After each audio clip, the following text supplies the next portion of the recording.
네, 안녕하세요. 논주모연구소의 김성학 소장입니다. 이 질적 연구 중에서 좀 밑도 끝도 없는 연구가 있죠. 저는 그렇게 표현을 합니다. 밑도 끝도 없는 질적 연구. 그게 어떤 거냐면 무슨 활성화 방안 연구 요런 거. 요게 논문을 이제 처음 쓰시는 분들은 이런 연구만 하더라도 되게 뭔가 복잡하고 의미 있고 대단한 연구다 이렇게 생각을 하실지 모르겠지만 학술 연구 논문을 좀 많이 하고 또 깊이 있게 하고 하신 분들은 아마 활성화 방안 연구처럼 참 밑도 끝도 없는 연구가 없구나라고 느끼시지 않을까 저는 이렇게 생각을 해요. 뭔가 이제 연구라는 거는 굉장히 논점이 진짜 바늘처럼 예, 굉장히 포인트가 있다라고 해야 될까요? 집중이 되어 있고 아주 명확하고 세밀하고 이제 이런 식으로 구성이 되어 있고 그것 때문에 연구 범위가 그렇게 크지 않아요. 하지만 이 연구 범위에 포함되는 설계가 굉장히 정교하죠. 그리고 이제 그 연구 범위를 벗어나는 부분을 내 연구의 한계로 보고 이제 후속 연구 과제로 돌려서 계속 후속 연구를 진행해 나가는 거예요. 포인트 하나를 검증하고 후속 연구로 또 포인트 하나를 검증하고 또 포인트 하나를 검증하고 이렇게 이제 연구를 진행해 나가는 게 연구를 이제 많이 하시는 분들의 특징인데 그게 아니라 이 바늘 같은 포인트가 아니고 꼭 보면 그냥 오한마 같은 뭐 이렇게 아주 넓은 거 있잖아요. 이 면적이 너무 커.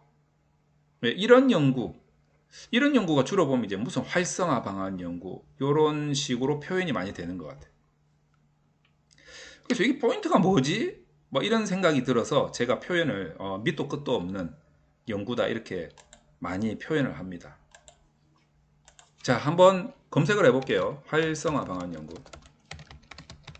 활성화 방안 이렇게 한번 쳐가지고 연구들을 한번 쭉 보도록 하겠습니다. 여기 보면 이제 학위 논문 쪽으로 한번 볼게요.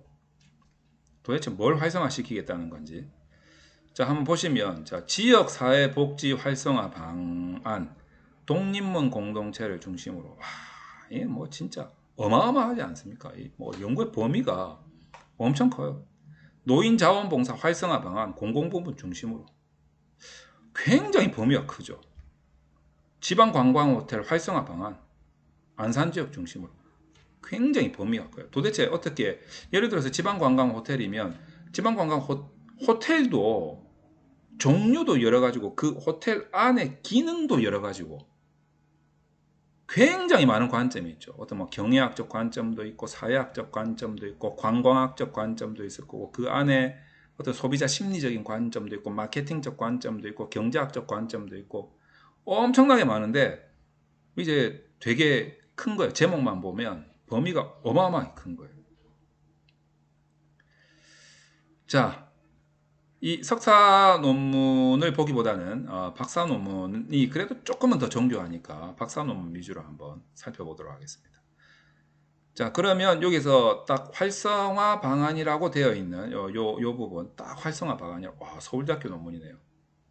요거는 이제 보세요. 잘된 논문의 표본으로 설명드릴 수 있지 않을까. 왜냐하면 저는 한 번도 이걸 본 적이 없거든요. 이 논문을. 이거 다운로드를 받아야 되는구나. 다운로드가 한참 걸리네 이거. 자, 봅시다. 그래도 서울대에서 나온 논문이니까 그것도 광학박사 논문이에요. 농촌 경관계획 및 관리를 위한 주민 참여 활성화 방안. 제목을 이렇게 한번 딱 확인을 하고 그 다음에 이제 목차를 보셔야 되겠죠. 이제 목차에서도 많은 정보를 우리가 알 수가 있습니다. 자, 1장이 뭐 연구 배경 및 목적이니까 서론이 되겠죠. 2장에서 연구 범위 방법 나옵니다. 연구 범위, 내용적, 공간적. 범위를 명확하게 딱 집어넣고 시작하는 거죠. 그리고 연구 방법을 보면 우선 농촌마을 종합개발사업에서 경관계획 수립 내용을 분석하고 경관계획 단계별로 주민참여 활성화 방안 전문가 설문을 하고 설문조사를 하고 심층 인터뷰를 하고 이렇게 하네요. 그죠? 연구 방법이 그렇습니다. 그러니까 우리 연구 대상이 되는 것에 대한 어떤 내용을 분석한 다음에 전문가를 설문조사를 하고 그 다음에 주민 이 연구 제목이 뭐였습니까? 연구 제목이 자, 주민 참여 활성화 방안이기 때문에 주민을 대상으로 설문조사를 하는 거죠. 그리고 또 심층 인터뷰를 하고 자, 요렇게 제 생각에는 아마 이렇게 되지 않았을까라는 생각이 좀 들어요. 주민 참여 활성화 방안이니까 어떻게 하면 주민을 참여도를 높일 수 있을까라는 것에 대한 내가 설문조사를 한다라고 치면 이 설문 항목이 마련이 돼야 되겠죠. 이 설문 항목을 어떻게 마련할 것이냐. 이거 내가 자의적으로 만들면 비판을 받겠죠. 그래서 이 설문 항목을 굉장히 객관화시켜서 만드는 과정을 하나 앞에다가 놓습니다. 그게 뭐냐면 일단 경관계획 수립 내용을 분석해 가지고 1차적으로 어떻게 보면 문헌고찰 같은 이런 것들로 안을 먼저 만들어 놓고 얘에다가 전문가의 의견을 붙여 가지고 자, 여기서 객관화 한번 시키고 여기서 객관화 한번 시켜서 이 설문 항목을 만들지 않았을까. 그래서 이렇게 만들어진 설문 항목을 가지고 설문조사를 하지 않았을까. 그리고 여기에다가 이 설문으로 다 설명되지 못하는 것들에 대해서 심층 인터뷰를 해서 결국 활성화 방안을 마련하지 않았을까. 저는 이제 이렇게 생각을 하고 있다는 거예요. 제가 처음 본 논문이니까 모르지 뭐 연구자의 의도가 이런 것 같다라고 느끼기는 하지만 실질적으로 그렇게 했는지는 모르죠. 자, 그럼 이제 여기 보면은 연구 결과가 여기는 읽어봐야 되겠네요. 자, 여기서 읽어보면 되지 뭐. 자, 10페이지부터 한번 읽어보도록 하겠습니다. 10페이지. 그러면 한 요 정도 들어가면 10페이지가 되려나? 11페이지. 여기서 있네요. 자, 여기서 보면 여기서부터입니다.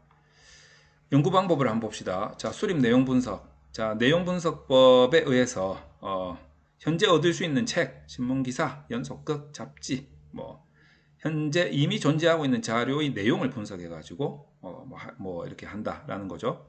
그래서 여기 선정된 보고서는 앞서 연구의 내용적 범위에서 제시한 기준에 따라서 선정된 12개 보고서, 이 보고서의 내용을 개략적으로 분석하고 여기에 사용된 주민 참여 방법 및 주민 참여를 유도하는 내용 추출해서 분석했다. 이게 뭐냐면 이제 그 설문 항목의 기본안을 여기서 만들어냈다 이거겠죠.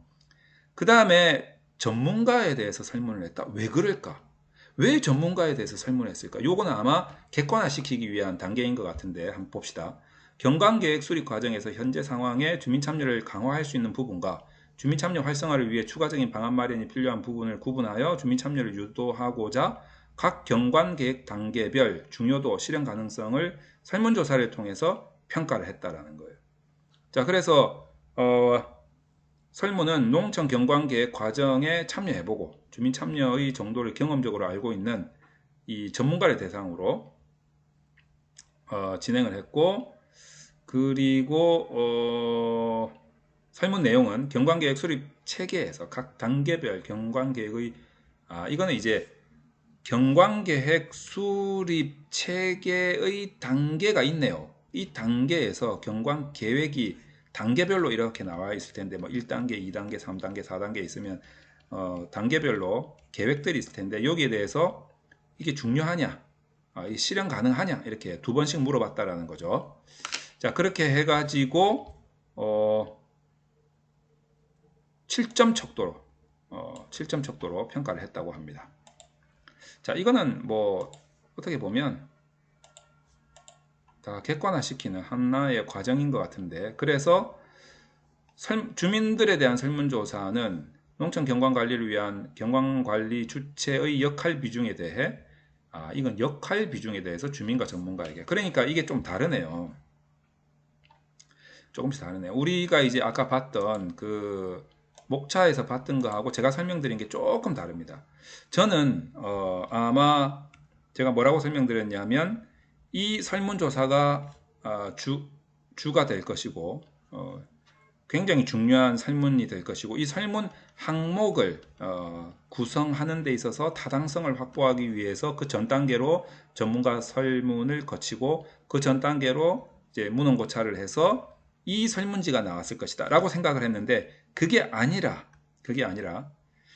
요거는 요것대로 요거는 요것대로 요거는 요것대로 요거는 요것대로 각각 나름대로의 근거가 있다라는 거예요. 자, 특히 이제 전문가 같은 경우에는 그 단계별 요 경관 계획이 있는데 이 단계별로 계획 항목들이 있단 말이에요. 기존에 있어요. 그 기존에 있는 거를 가지고 중요성과 실행 가능성을 두 번 물어 가지고 파악을 한 것이고 이거는 전문가의 의견이고 그 다음에 또 주민의 의견도 있고 그 다음에 인터뷰 의견도 있고 요것들을 종합해 가지고 주민 참여 활성화 방안을 도출한 거예요. 그러니까 이 논문에서 인터뷰를 하든 설문조사를 하든 이것들에 대한 근거는 뭐냐? 경관계획 단계가 있다라는 거예요. 이게 기준이 되는 거죠. 이게 기준이. 그러니까 기존에 기준이 있었던 거예요. 그 기준을 전문가와 이제 주민들한테 각각 이제 물어보는 방식이 여러 가지가 있죠. 전문가한테 뭐 중요도하고 실행 가능성 두 번 물어보는 방식도 있고 어떻게 보면 IPA 분석 같은 그리고 또 어떻게 보면 보리치 요구도 같은 그런 분석으로 처리했을 수도 있어요. 뒤에 읽어보면 아니면 이제 그냥 중요도는 어떤데 실행 가능성은 요랬다. 단순하게 요걸 두 개를 구분해서 했다면 정말 너무 단순한데 이거 IPA 분석으로 하든지 보리치 요구도 분석으로 했으면 더 좋았을 것 같다라는 생각이 드는데 그거는 이제 뒤에 보면 확인이 되겠죠. 그 다음에 이제 이 단계에 따른 또 주민들한테 설문조사하고 심층 인터뷰를 할 수 있는 또 문항들이 있었단 말이에요. 가지고 있는 기준을 가지고 거기에 맞춰서 조사를 해서 나름대로 연구자가 분석을 해서 활성화 방안을 뭐 첫째, 둘째, 셋째, 넷째 이렇게 하면서 이제 도출을 해냈겠죠. 자, 활성화 방안. 자, 여기서 우리가 얻을 수 있는 거는 어떤 겁니까? 어떤 정보입니까? 뭐를 활성화 방안을 위해서 설문조사를 하든 인터뷰를 하든 뭘 하든 뭔가 기준이 있어야 된다는 거예요. 기준. 자, 또 딴 걸 한번 보도록 하겠습니다. 한국 IT 산업의 활성화 방안에 관한 연구. 자, 이것도 결국에는 활성화 방안을 모색하기 위해서 어떤 자료를 이제 아까 서울대 논문은 인터뷰하고 설문조사에서 자료를 수집했는데 자, 여기에서는 이 논문에서는 자료를 어떻게 수집했는지 보자 이거예요. 자, 자료를 어떻게 수집했을까요? 봅시다. 자료를 수집을 어떻게 했을까? 요것도 보면 자료 수집 나오잖아요. 자료 수집. 요거는 한번 봅시다. 자료 분석하고 했는데 자료를 어떻게 수집했을까? 48페이지니까. 본 연구는 통계청에서 제공하는 자료. 통계청에서 제공하는 자료를 가지고 어떻게 분석을 했냐면 자, 선행 연구가 충분하지 않아. 이런 거 잘 보셔야 되고 선행 연구가 충분하지 않다. 그러면 다중회귀 분석을 사용했다면 아마도 제 생각에는 후진 방법을 사용하지 않았을까라는 생각은 좀 듭니다.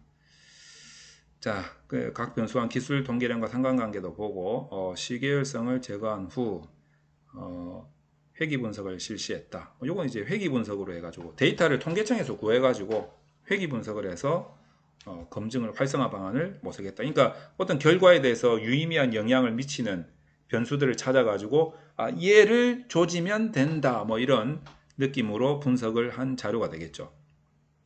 또 다른 걸 한번 봅시다. 이렇게 양쪽으로도 활성화 방안을 연구를 할 수 있다는 거고. 그 다음에 공공계약 건설 분쟁의 ADR 제도 활성화 방안 연구. 이것도 한번 보겠습니다. 그러니까 활성화 방안 연구는 솔직히 밑도 끝도 없는데 그래도 박사 논문이라서 좀 체계적으로 잘 하고 있는 것 같아요. 석사 논문은 보면 대부분 개판입니다. 자, 여기서 보시면 ADR 일반론, 건설 분쟁 ADR 현황 뭐 이런 것도 보고요. 그 다음에 주요국의 건설 ADR 제도도 보고 ADR 제도 활성화 방안. 이거는요. 보시면 자료가 어떤 자료냐면 주요국 사례 그리고 현황, 건설 분쟁 ADR 현황, 문제점, 요런 게 이제 자료가 되는 거예요. 그러니까 이런 것들이 자료가 돼가지고 내가 이런 자료를 통해서 얻는 중요한 사안들이 있어서 그것들을 바탕으로 활성화 방안을 모색하겠다라고 했다면 이 활성화 방안은 어떻게 나와야 되느냐? 자, 여기에서 제1절 이제 기준들이 나와야 돼요. ADR 조정기구 활성화 방안. 그래서 건설 분쟁 조정위원회, 무슨 위원회, 뭐 무슨 이렇게 나왔죠. 무슨 제도, 이렇게 세 가지 관점의 기준이 하나 제시되었고, 요거는 이제 조정기구 활성화 방안, 그 다음에 법 개정, 그 다음에 분쟁 예방, 이렇게 된단 말이에요. 요 세 가지. 그러면 이 사람은 건설 ADR 제도 활성화 방안으로 조정기구, 제가 여기다가 적어 놓겠습니다. 중요하거든요. 자, 조정기구. 그 다음에 두 번째가 법 개정, 세 번째가 분쟁 예방. 이렇게 세 가지로 활성화 방안을 크게 분류를 했다면 중요한 것은 이렇게 세 가지로 분류한 기준이 위에 제시가 되어 있었어야 했어요. 보도록 하겠습니다. 저도 이 논문 처음 보는 거라서. 자, 보시면 처음부터 한번 보도록 하겠습니다. 자, ADR 일반론. 저는 ADR이 뭔지도 몰라요, 지금. 그냥 보는 거예요. 자, ADR 일반론 및 건설 분쟁 ADR의 현황. 자, 보시면 이제 일반론은 별 볼 게 없죠. 그럼 이제 건설 조정제도 현황 및 문제점이라고 나왔어요. 여기 조정기구에 해당이 되는 거겠죠. 자, 현황에서 조정제도가 지금 문제가 있다. 그리고 분쟁 조정제도도 문제가 있다. 이렇게 나왔으니까 이제 분쟁하고 관련된 게 나오겠죠. 그 다음에 중재제도 현황도 문제가 있다. 이렇게 나오니까 건설 중재, 분쟁을 중재해야 되니까 뭐 그런 것들이 하나 나오겠죠. 그 다음에 쭉 내려가가지고 주요국의 건설 ADR 제도에서 미국의 경우에는 이런 제도들이 다 있다라는 거예요. 일본도 이런 분쟁을 조정할 수 있는 제도들이 다 있다라는 거겠죠. 그죠? 새로운 입법을 통한 활성화 방안. 그래서 우리도 법 개정이 필요하다. 이런 말을 하고 싶은 거겠죠. 그러니까 결국에는 이 사람의 건설 ADR 제도 활성화 방안은 위에서 자, ADR 조정기구를 활성화시켜야 됩니다. 그러기 위해서는 법을 개정해야 됩니다. 그래서 분쟁을 예방해야 됩니다. 이 논리가 위에서 이제 자기가 찾았던 자료에서 나온다는 거예요. 이 세 가지로 귀결이 될 수 있다는 거죠. 자, 그래서 여러분들이 항상 활성화 방안을 연구를 하실 때는 내가 결국에는 도출한 이 활성화 방안의 종류가 있잖아요. 그 종류가 갑자기 밑도 끝도 없이 톡 떨어져서는 안 된다는 거예요. 갑자기 내가 이렇게 하면 좋겠지, 이렇게 하면 우아하니까, 이렇게 하면 뭐 아름다우니까 하면서 그냥 내가 만들어내면 안 되고, 내가 위에서 봤던 사례 현황이라든지 이론적 근거와 아다리가 탁 맞아 떨어져야 된다는 거예요. 그래서 가장 좋은 방법은 그 아다리를 맞추는 가장 좋은 방법은 가장 뭐 좋은 방법이라기보다는 가장 편한 방법은 아까 서울대 논문 보셨죠? 무슨 경관 계획 무슨 단계가 있었잖아요. 아예 그냥 기준을 정해버리라는 거예요. 그냥 기준을 외부에서 하나 가져오라는 거예요. 이게 어떤 제도든 아니면 어떤 지표든 지수든 아니면 어떤 이론이든 아니면 어떤 선행 연구에서 검증된 결과든 기준이 있으면 그 기준을 가지고 와서 그 기준에 맞춰서 그냥 쫙 풀어버리는 게 활성화 방안 연구에 제일 편해요. 근데 그게 안 되면 지금 보시는 이 연구처럼 사례, 문헌, 뭐 현황 이런 것들을 분석하다 보니 딱 보니까 이렇게 세 가지가 주요 관점이네 라고 드러내게 만든 다음에 이 세 가지 관점에서 내가 활성화 방안을 모색하는 걸로 이렇게 가는 게 좋겠죠. 여러분은 어떤 게 더 편하겠습니까? 저는 이게 훨씬 더 편할 것 같아요. 네, 편하기는 이게 편하지.